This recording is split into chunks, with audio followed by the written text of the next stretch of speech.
Boju kada pravite ne valja napraviti ni previše rijetku, a ni gustu. Od prilike ona treba da izgleda ovako. Znači ne počinjemo od početka, već malo odmahnemo. I onda razvlačimo boju. Dobar dan i dobrodošli u novi video. U ovom videu vidjet ćete kako krečim. Kao što vidite, ja nemam bijelo odijelo i nisam moler, ali svoj dom krečim. Usput pokušat ću da vam prinesem neko svoje znanje i kako bude išla radnja po radnja, pokazivat ću vam šta vam treba od alata.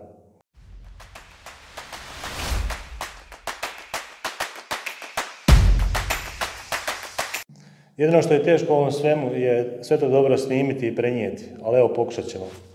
Evo, pošto se nalazim pored ljestvi ili merdevina, pokazat ću vam koje koristim. Znači, radi se o ljestvama sa 3 gazišta i 4. je ovaj gore završni.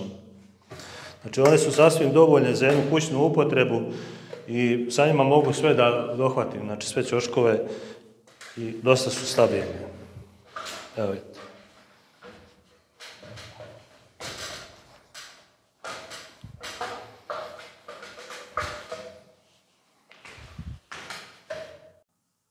Naravno, molerske ljestve su dosta efikasnije, brže, bolje kada se radi o velikim površinama, kada se kreči, ali ukoliko radite sami sebi, znači ove su ljestve sa 3 gazišta odlične. Prvo znači što radim je, kao što vidite, iznio sam sav namještaj. Imate raznih folija, znači da li ovako po 2,5-3 metra širine, a 20, 50, 30 metara dužine, a imate i one po 20-30 kvadrata. Sa njom uzmete i zaštitite sav namještaj koji niste iznijeli, a ja sam recimo evo samo uzeo i zaštitio radijatore. Zatim uzmete karton ili najlon i zaštitite pod. Ja inače ovaj karton koristim godinama, znači ovo sad kad završim, ja to sve uzmem, sklopim, ostavim i sljedeći put kada krećem ja ponovo koristim isti karton. Evo vidi se da je korišten. Zatim skidam sve poklopce sa prekidača i utičnica i stavljam molersku traku.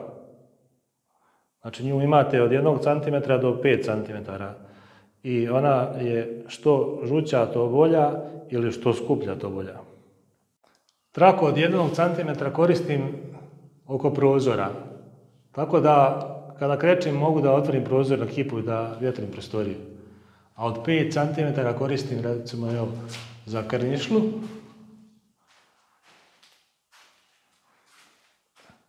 Ili ove poklopce gdje sam skinuo.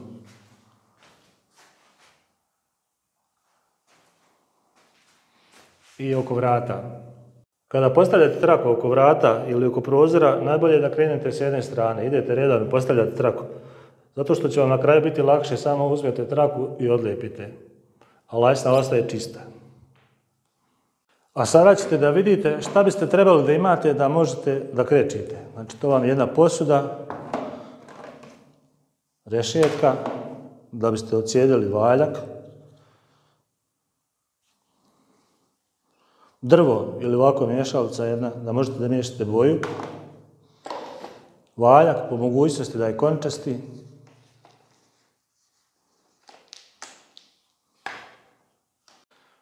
teleskopska drška koja se može produžiti da biste dohvatili plafon.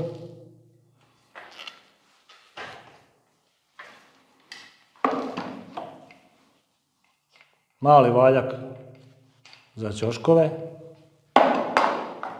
kao i četka i po mogućnosti ovako jedna mala posuda da možete da radite ćoškove. Prije samog krečenja ja uvijek nanesem prvo podlogu, nebitan je proizvođač.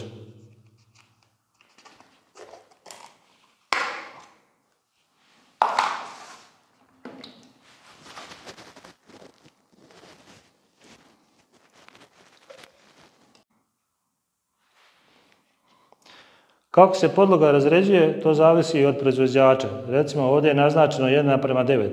Znači 1 litra ovoga na 9 litara vode.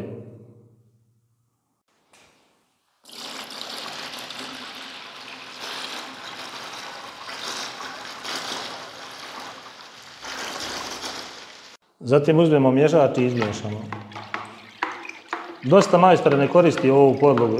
Ja inače koristim zato što je dosta bolji efekat. Znači podloga zategne zid, nema onog hrunjenja, a i boja bolje zatvara.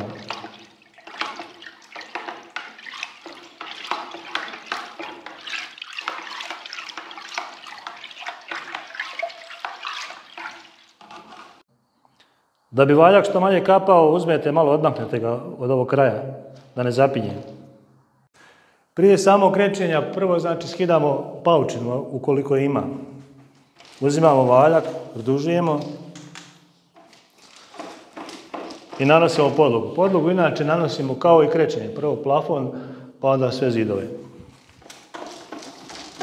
Znači ocijelimo i idemo. Znači ne stiskamo puno da bi što manje kapalo.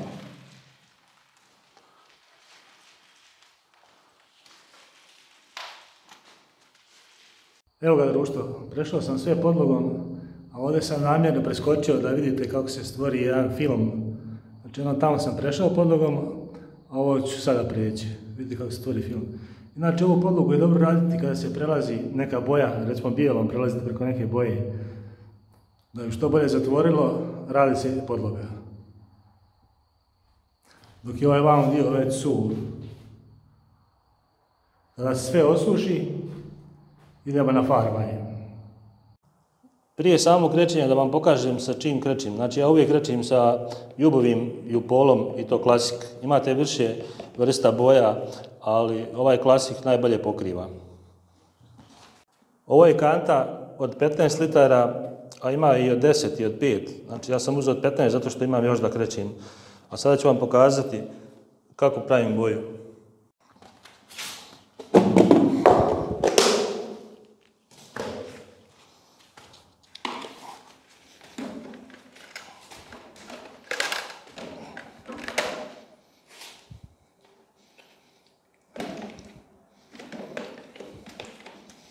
Znači nikada ne pravimo, sve ne miješamo, već samo uzmemo prvo jedan dio.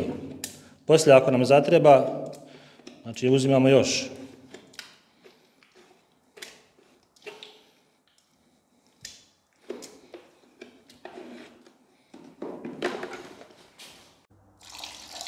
Vodu kada dodajem otprilike, ne dodajem po nekom omjeru, a pokazat ću vam kako treba da izgleda napravljena boja. Boju kada pravite ne valja napraviti ni previše rijetku, a ni gustu.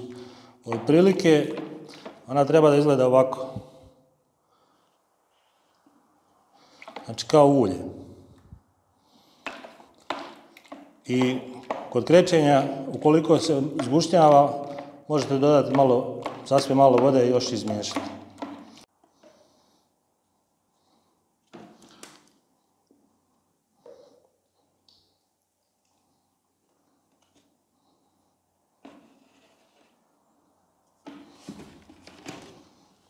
Kada smo odasuli boje za ćoškove, nju pravimo nešto ređu.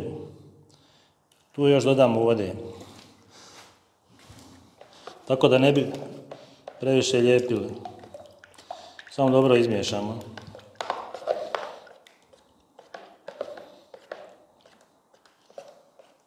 Prije nego što počnem da krečim, objasnit ću vam par stvari. Znači, prvo radimo ćoškove,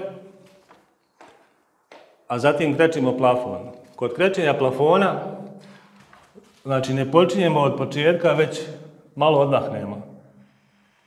I onda razvlačimo boju. Zato ako bi krenuli od početka, ostala bi tu naslaga boje. Znači uvijek krećemo, malo odmahnemo i slažemo. Većina majstora radi od prozora ka unutrašnjosti. Ja prakticiram da radim od kraja ka prozoru, tako da mi svjetlost ne smeta. Dok podloga, ona se nanosi samo, znači samo natapamo. Ništa nema potrebe vraćati. Znači podlogu kad radite samo natapate. Kao što smo rekli, prvo radimo ćošak i dio gore plafona. Ovaj dio ja inače ne radim, to radim poslije kada radim zidove, zato zna da se osuši. Ako je velika prostorija. Znači radimo ovo gore. Prođemo sve i onda malo razvučemo valjkom.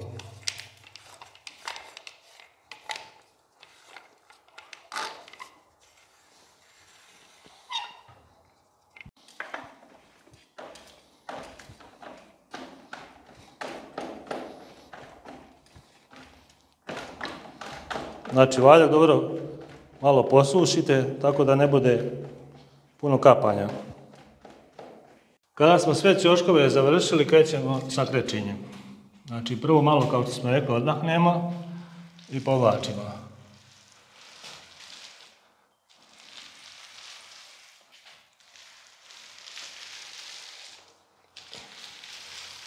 Znači dovoljno je samo vratiti.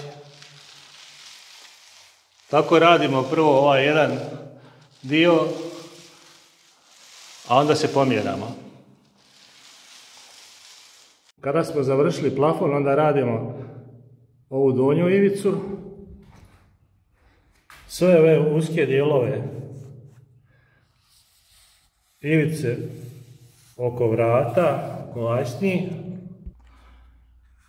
ove uske dijelove, znači do trake radimo sa četkom, a ovo radimo sa valjkom, znači to oko prozora. Sve te uske dijelove znači radimo malim valjkom. Kao i do donjih ivica, to je lajsni koje ja trenutno nemam.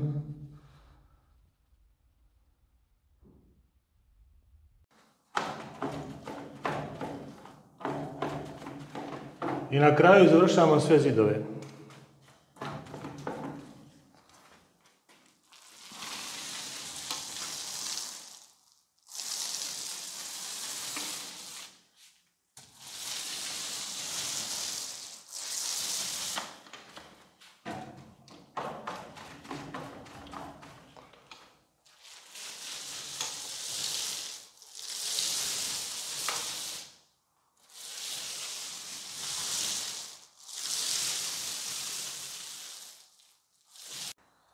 Kada smo završili sa prvom rukom krečenja, valjke i četke stavljamo u foliju da nam se ne suši, dok čekamo da se zidovi osuše.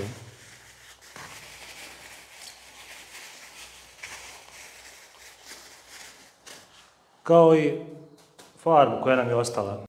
Sada prije nego što krenete sa drugim nanošenjem boje, dobro je sačekati sat do dva da se zid malo osuši.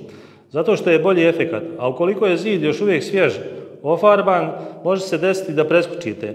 Znači puno je bolje da je malo zid suv, da se posuši i onda se jasno vidi kada prelazite drugi put i bude super sastavljeno. Kod drugog nanošenja ili druge ruke ponovimo sve kao kod prvog nanošenja. Ja sam ovo sve već prešao drugi put i nisam snimao, zato što je radnja ista, znači radimo ćoškove, plafon, zidove, i to je to. Po završetku krečenja prva stvar što ja radim je da detaljno očistim i operem alat. Kako posude iz kojih koristim boju, tako i valjke i četke koje koristim tokom farbanja. Zato što čist alat će vam poslužiti duži niz godina. Zatim skidam molersku traku oko vrata i prozora i sve gdje sam je postavio.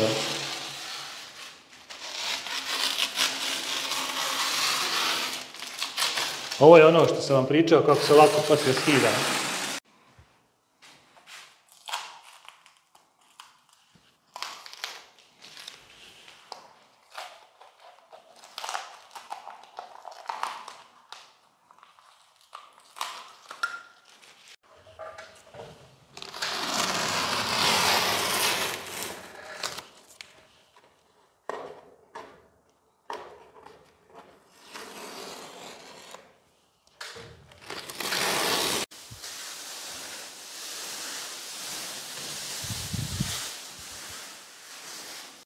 Kada sam skidao traku sa vlažnom krpom, brišem farbu koja je još svježa ako je pala negdje po vratima ili po prozoru. Znači najbolje je odmah obrisati dok je to sve svježe. Poslije je dosta teže. I evo ga društvo. Završili smo sa krečenjem ili farbanjem. Meni je ostalo još samo da vratim maske na prekidače i na utičnice i da počistim ovaj karton, da složim i to bi bilo to. Nadam se da sam vam nekom od vas koji nikada nije krečio pomogao. Hvala vam na gledanju i vidimo se u nekom novom videu. Pozdrav!